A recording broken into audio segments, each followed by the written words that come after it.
Maintenant, abordons une autre chose concernant ce témoignage. Et sur cette montagne est anéanti le voile qui est sur tous les épaules, la couverture qui couvre toutes les nations. Il engloutit la mort pour toujours. Ésaïe 25, 7, 8. Sur cette montagne Sion, le témoignage est pour le triomphe complet du Seigneur sur la mort, le témoignage d'une vie qui vainc la mort. Cela procède de son absolu Seigneur, oui. C'est une partie de cela. Mais elle se manifestera là où le Seigneur obtiendra le peuple de Sion. Et vous aurez un témoignage de vie inhabituel. La chose que nous devons toujours considérer, c'est que si vous obtenez un peuple qui soit entré dans ce que Sion signifie, en parvenant à la plus pleine pensée que Dieu possède en son Fils, vous trouvez la vie. Oh, je vous dis que je chéris cet aspect du témoignage très chèrement, immensément. Pour moi, c'est le plus important que nous soyons même maintenus dans la vie. Pas simplement des gens qui ont un enseignement spécifique, une certaine lumière concernant la vérité, mais qui peut-être sont aussi morts que l'on peut l'être.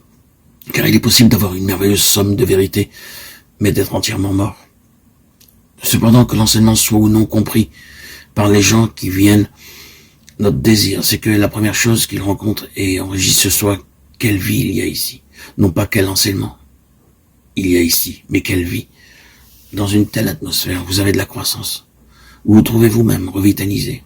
Oui, la mort a été engloutie. C'est cela le témoignage. C'est une partie du témoignage pour Israël. Et qui dira que l'Église dans son ensemble n'a pas besoin de connaître d'une manière nouvelle la puissance de sa vie de résurrection? Est-ce que ce n'est pas cela qui est justement nécessaire? C'est réellement ce que beaucoup recherchent.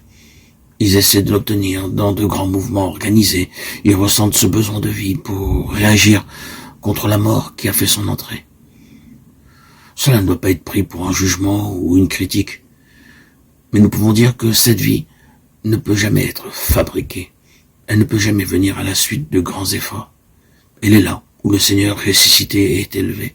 Là où il a sa place. Et cette place est seulement la conséquence d'un travail. Vous devez souffrir pour cette vie.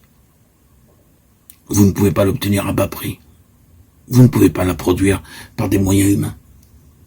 Elle peut seulement surgir hors de la mort par la résurrection. Et cela coûte. Dans le verset 6 d'Ésaïe 25, nous lisons cela. L'Éternel des armées prépare à tous les peuples sur cette montagne un festin de mets succulents, un festin de vin vieux, de mets succulents pleins de moelle, de vin vieux clarifié. Ésaïe 25, 6. Sur cette montagne, pour un témoignage à Israël.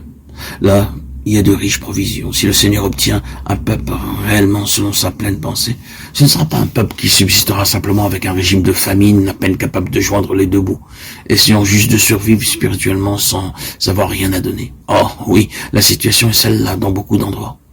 Vous ne croiriez pas le nombre de lettres qui me parviennent de toutes les parties du monde avec des termes semblables à cela. Je ne peux trouver nulle part de la nourriture spirituelle, on ne peut rien trouver dans toute cette contrée. Nous sommes morts de faim.